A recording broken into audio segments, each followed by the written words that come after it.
Easily one of my favorite mechs in the series has to be Epion.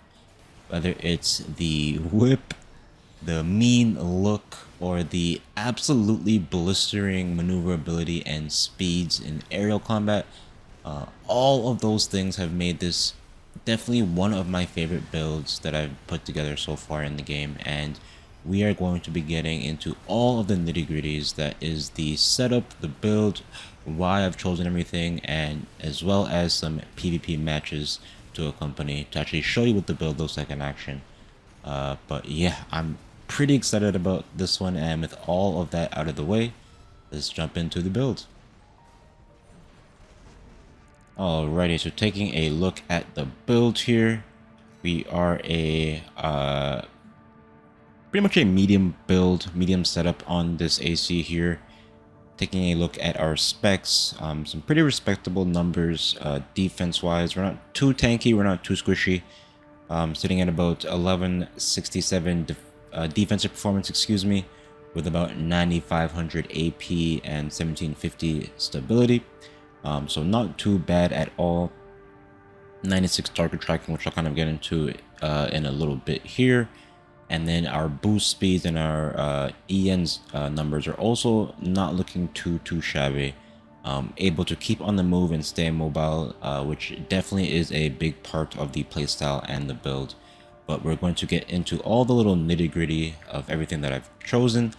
And rather than going for the weapons first, I actually want to talk about my inner parts first, because that really is the foundation of this build, and really what the entire thing is based off of, and what I wanted to get as close as possible to Epion itself, and how the mech actually functions. And if you are not aware of Gundam and all of the ins and outs of all the little mechs, the Epion is definitely one of my favorite mechs. It features a whip, which is definitely the thing that I wanted to have on the build, but Epion was developed from another mech called Tallgeese, which actually I tried to kind of merge the two initially, but I ended up leaning more towards just Epion. And one of the really big features about both Epion and Tallgeese is their speed. Epion has a flight mode, which allows it to go very quickly, and then Tallgeese doesn't have a flight mode, but he does have definitely one of the fastest mech setups out of a lot of the mechs in the show or in the anime. And I really wanted that to be a theme with the build. So taking a look at our booster first, we are using the Berzel 21D. This bad boy has the most action boost thrust that you can get on any booster. The trade-off for that is we do lose a little bit of quick boost reload time, but our playstyle is definitely going to make up for that, because we aren't necessarily quick boosting a whole lot or relying on that for our defensive mitigation. But in addition to the Berzel, I combined it with the Sand Tide generator. I feel like for a really fast pace action boost based build, this is just an amazing generator to pair with it. It has, I think, the highest EN capacity out of all the generators, besides the Coral one. Even the Coral one, it has even more capacity than that, but it has the most capacity.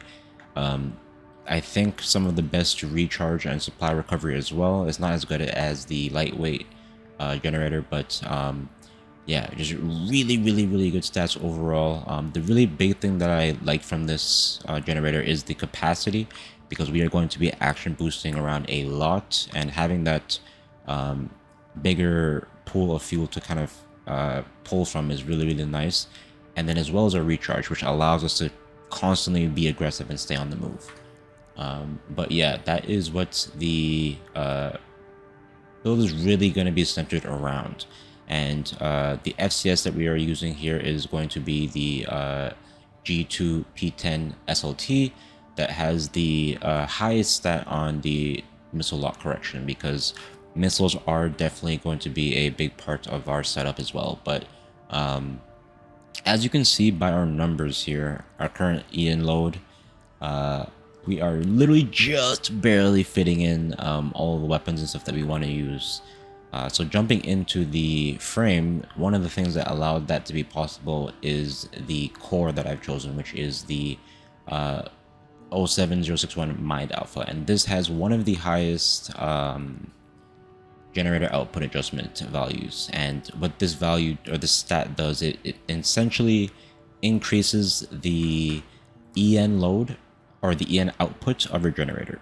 So as you can see by my stats here, the generator says it gives me 3200 EN output, but my weapons and all of my gear and everything is a higher load than that, and it's because our core is increasing our total output on that generator. So definitely when you're making builds and you're trying to choose a generator, if you were unaware of that stat, definitely think about that stat and have that in mind when you're choosing your core, because that makes a really, really big difference in terms of what you are able to fit onto your build. And then aside from that as well, it's just really, really solid stats overall. So we have, like I said, a really good generator output adjustment stats, some really good supply adjustment stat as well, so I can get my my EN back faster after I use my EN consuming actions. We also have just overall, it's just a really, really nice core to go with, and it also fits the theme of the build visually that I wanted to go for. But taking a look at our headpiece here, we are rocking the Kazuar 44Z. This as well, I really wanted the build to look as close to Epion as I could, and I really feel like this helmet does that justice, and it also is definitely easily one of my favorite, if not my favorite headpiece in the game. It is just so cool looking, but it has some really, really good stability, which is nice.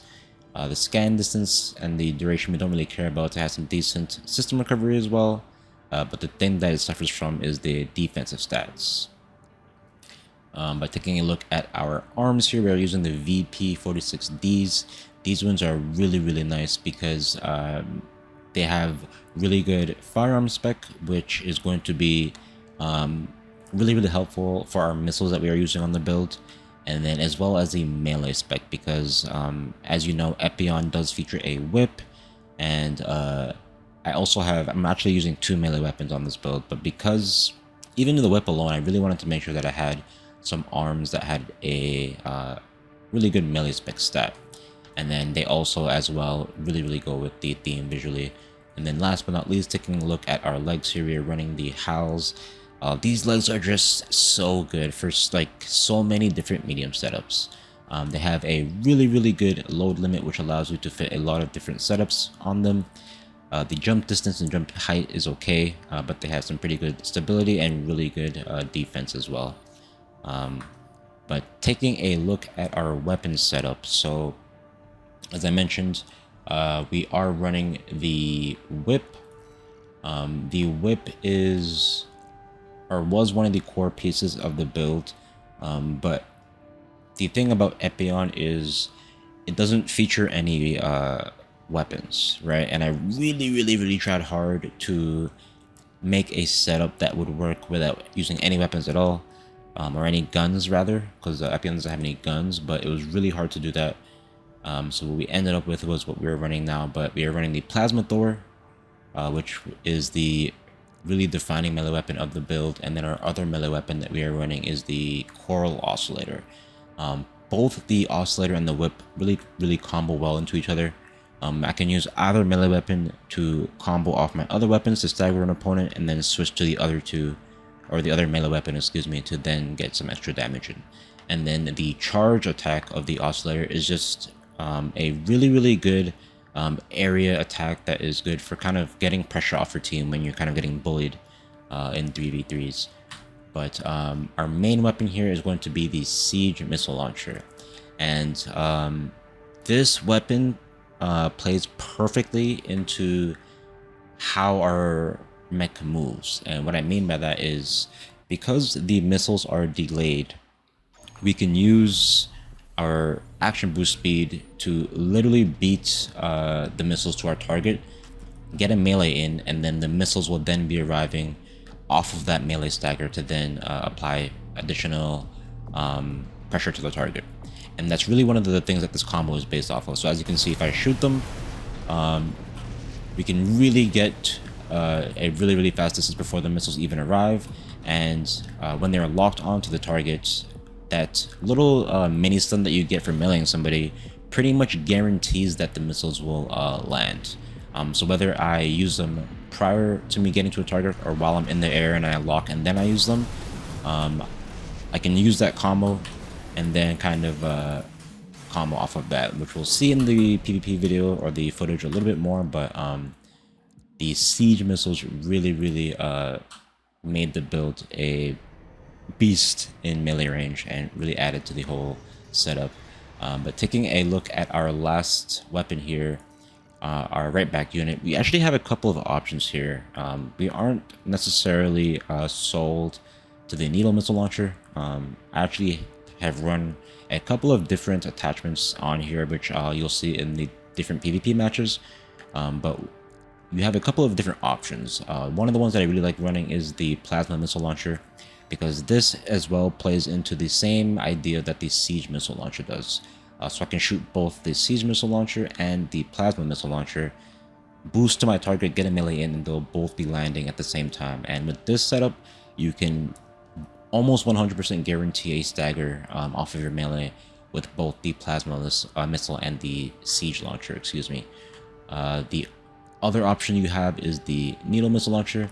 This gives you a little bit more, I guess, control in different situations. With the plasma missile launcher, you're kind of locked into that combo with the kind of setting up your missiles and charging to the target, but the needle missile launcher gives you a little bit more room to kind of get damage in between your combo while you're waiting for fuel. And even if you do manage to land a stagger, you can then still use the needle missile launcher to get some extra damage in.